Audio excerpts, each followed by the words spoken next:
यदि हम झारखंड में कोरोना की तीसरी लहर की बात करें तो वह चरम पर है और एक्टिव मरीजों की संख्या 7,000 पार जा चुकी है।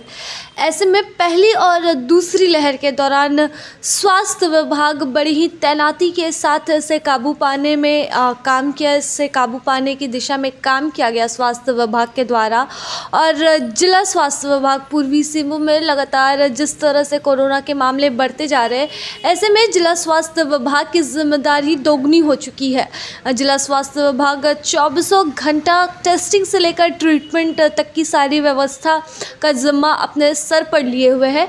ऐसे में देखें किस तरह से जिला स्वास्थ्य विभाग जिले भर में टेस्टिंग से लेकर ट्रीटमेंट तक की तैयारी करता है और किस तरह से यहाँ पर कोरोना के दौरान काम चलता रहा और वर्तमान में भी काम जारी है। तो देखिए जमशेदपुर से मेरी यह खास रिपोर्ट।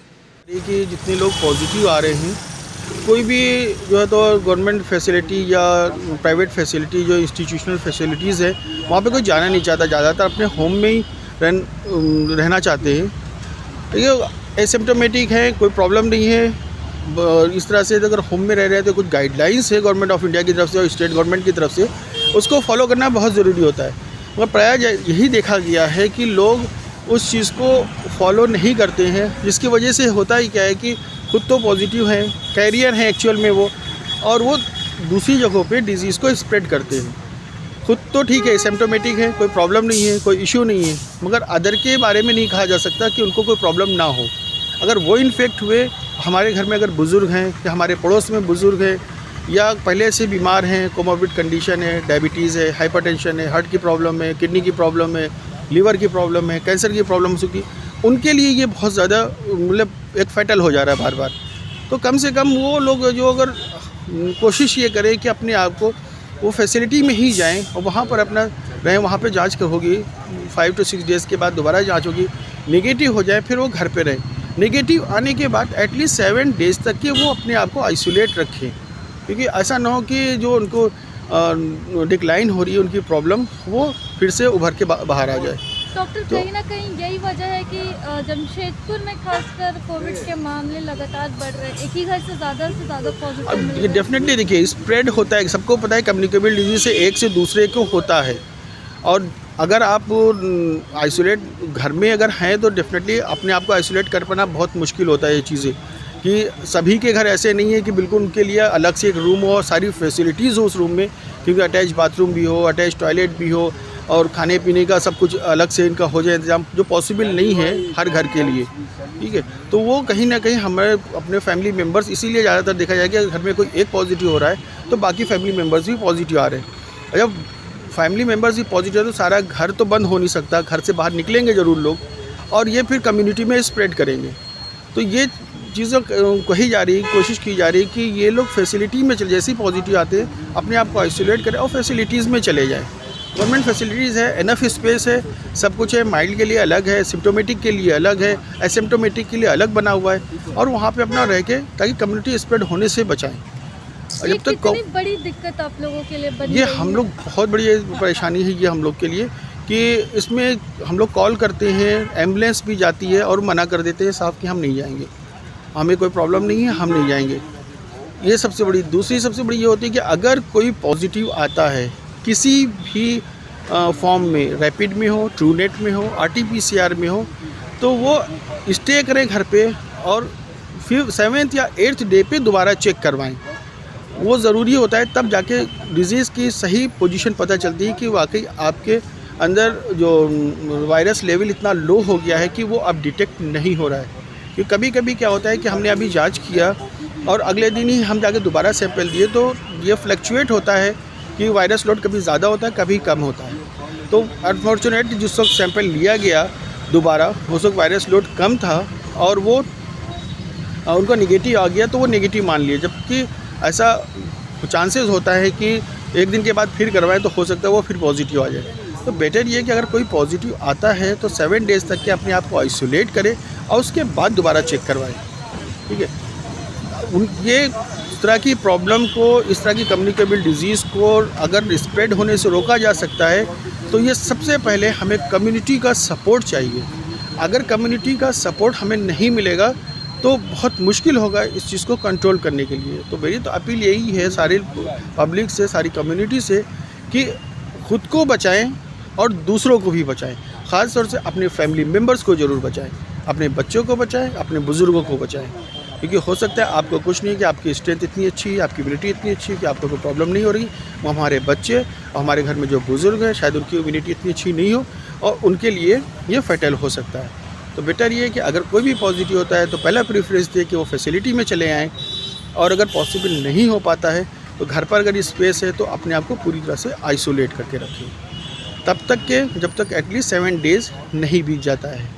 क्योंकि जो ICMR की गाइडलाइन के हिसाब से कि कोई शख्स को हम तभी मान सकते हैं निगेटिव है कि last 3 days without any medicine उसका ऑक्सीजन सेचुरेशन 95+ में होना चाहिए, फीवर नहीं होना चाहिए, किसी तरह का कोई और बॉडी में कोई प्रॉब्लम नहीं होना चाहिए, तभी वो मान सकते हैं कि हाँ अब मैं ठीक हूँ।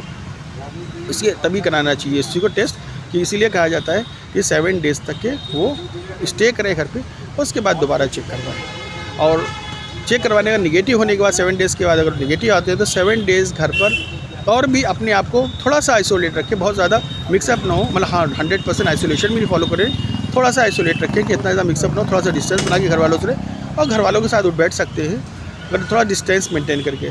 14 डेज़ के बाद डेफिनेटली आप नॉर्मल हैं और पूरी तरह से फिट रहेंगे। मैं doctor Asad, district epidemiologist, IDS। Data entry देखिए मैडम, जब से ये केसेस अचानक से जब इंक्रीज़ होती है ना तो काफ़ी थोड़ा सा दिक्कत का सामना करना पड़ता है, ख़ास करके जब पॉजिटिव केसेस अचानक से जब राइज़ होती है तब, क्योंकि चारों तरफ से पॉजिटिव केस एक बैग अचानक आने लगती है। तो जिसके कारण जैसे हम लोग हॉस्पिटल वाइज, जैसे प्राइवेट हॉस्पिटल हुआ, गवर्नमेंट हॉस्पिटल हुआ, या हमारे जो CSC है ब्लॉक वाइज जो है, वो चारों तरफ से डेटा आने लगती है। और जिससे ये थोड़ी सी प्रॉब्लम ये होती है कि अब कोई डेटा सॉफ्ट कॉपी में नहीं होने की वजह से चढ़ाने में हम लोग को टाइप करने में मुश्किल होता है। तो हम लोग चाहते हैं कि ब्लॉक वाइज जो भी राइट रूट का या पॉजिटिव आए तो सॉफ्ट कॉपी में आए, जिससे हम लोग को कंपाइल करने में ईजी हो। और हॉस्पिटल वगैरह से भी कभी कभी ये होता है कि सॉफ्ट कॉपी में नहीं आता है, जैसी कुछ हार्ड कॉपी में आ जाता है। तो हम लोग चाहते हैं कि कुछ सॉफ्ट कॉपी में ही डेटा आए जिसको हम लोग ईजिली ऐड कर सकें वो दिन में। अच्छा, मतलब आम डेटा एंट्री से ये काम कितना लगे, क्योंकि आम डेटा की लिस्ट काफ़ी लंबी होती है, लेकिन जब इसकी लिस्ट बढ़ने लगती है हाँ तो ये की टेंशन बढ़ जाती है। हाँ ये देखिए, अगर ऑटोमेटिकली ये है कि अगर कोविड केस पॉजिटिव अचानक से जब राइज होती है तो चारों तरफ ही प्रॉब्लम क्रिएट होने लगती है। हॉस्पिटल में भी थोड़ा सा प्रॉब्लम शुरू हो जाती है, क्योंकि वहाँ बेड वुड का प्रॉब्लम है या एडमिशन का प्रॉब्लम है, या अगर आपको होम आइसोलेशन लेना है इतना ह्यूज लेवल में तो उसके लिए भी मैन पावर चाहिए। तो वो डेटा को भी कंपाइल करने में, खासकर जब पॉजिटिव केस जब बढ़ती है तब थोड़ी सी दिक्कत का सामना करना पड़ता है हम लोगों को। और जब पॉजिटिव केस थोड़ा कम रहती है तब कोई दिक्कत उतना नहीं रहता है, लेकिन पॉजिटिव केस के समय हम लोग को तो काफ़ी प्रॉब्लम होता है। और इसमें ये भी एक होता है कि इसमें डेथ केस भी होने लगता है। अगर जितना आपके पास पॉजिटिव केस राइज होगा तो उतना आपको डेथ केस का भी सामना करना पड़ेगा। आप देखे होंगे कि जब पॉजिटिव केस यहाँ कम हो रही थी तो डेथ केस भी नहीं हो रहा था, नामात्र के बराबर हो रहा था। तो देखिए अब अगर 600 पॉजिटिव आ रहा है, 500 पॉजिटिव आ रहा है, तो डेथ केस भी उसमें आ रहा है। तो उसको भी बाइफरकेट करना है कि ये कब पॉजिटिव हुए थे, उनका कब डेथ हुआ, कौन हॉस्पिटल से पॉजिटिव हुए, वो एक अलग पूरा ये सिनेरियो हो जाता है। तो समस्या तो काफ़ी आती ही है पॉजिटिव केस इंक्रीज़ होने से। आपका परिचय? मैं हूँ सुशील तिवारी, मैं यहाँ का IDSP का डेटा मैनेजर हूँ डिस्ट्रिक्ट लेवल का। इंटरनेशनल पैसेंजर्स आते हैं, उनका डिटेल होता है यहाँ पर, उनका डिटेल वेरिफिकेशन होता है पूरा कि उनके passport number, seat number, date of arrival, किस कंट्री से आए हैं वो लोग, कोई सिम्टोमेटिक है कि नहीं है, उनके पूरे फैमिली मेम्बर्स का यहाँ डिटेल लिया जाता है। डिटेल लेने के बाद फिर यहाँ पे काउंटर से उनका वेरिफिकेशन हो जाता है। जो अगर हमारे पास वो लोग ऑलरेडी हमारी लिस्ट, उनकी लिस्ट यहाँ पर मौजूद है कि नहीं है, अगर लिस्ट हमारी मौजूद है उनके पहले से, जो गवर्नमेंट ऑफ इंडिया की तरफ से हम लोग के पास आती है, अगर उसमें लोग नाम है तो वो वेरीफाई कर लेते हैं, अगर नहीं है तो उसको एंट्री कर लेते हैं हम लोग यहाँ पे। यहाँ से करने के बाद फिर यहाँ के पास से बूथ बना हुआ है, ये चीज़ देखेंगे, यहाँ पर उन लोग का कलेक्शन होता है। तो यहाँ के पास जो जितने भी फॉरेन पैसेंजर्स होते हैं सिर्फ उनका ही कलेक्शन होता है यहाँ पर, ठीक है। इसके अलावा जो जनरल पब्लिक का होता है तो कलेक्शन सेंटर्स हमारे हैं वो वहाँ पर ही होता है, जहाँ पे सिर्फ फॉरेन पैसेंजर का और सिर्फ RT-PCR का कलेक्शन किया जाता है। फिर हमारी ये चीज़ें एक एक्सक्लूसिव उसके लिए फॉरेन पैसेंजर्स के लिए है। फिर हमारा ये अंदर का जो पार्ट है अब कि डेटा एंट्री के लिए पूरा रहता है हमारा ये कंप्यूटर सेक्शन में पूरा डेटा एंट्री होता है, यहाँ पे सब लोग करते हैं। फिर इसके बाद बगल में कुछ हमारे कॉन्टैक्ट ट्रेसिंग के लिए रहते हैं कि कौन किसके कॉन्टैक्ट में आए, वैक्सीनेशन हुआ कि नहीं हुआ, ट्रेवल जो पॉजिटिव आए हैं उनके लिए वो कॉन्टैक्ट ट्रेसिंग होता है। तो ये क्वार्टर नंबर 1 में ये सारा होता है यहाँ पे चीज़ें। फिर इसके बाद क्वार्टर नंबर 5 में हमारा उधर उस तरफ है छोड़कर, वहाँ पर जितना भी सैंपल जो सारे ब्लॉक से और पूरे जमशेदपुर से जितना भी सैंपल RT-PCR का कलेक्ट होकर आता है वो सारा सैंपल वहाँ पर एक्यूमुलेट होता है, उसकी लाइन लिस्टिंग वहाँ पे बनती है, वहाँ पे पूरा जितना भी क्या होता है इसकी लेवलिंग होती है। लेवलिंग होने के फिर वहाँ से डेली शाम को वो हम लोग अपना MGM लैब में या जहाँ भी डेजिग्नेटेड लैब होता है वहाँ पर भेजा जाता है। तो ये पूरा होता है। फिर वहाँ से लैब से जो टेस्ट आता है फिर हमारे डेटा सेंटर पे आता है।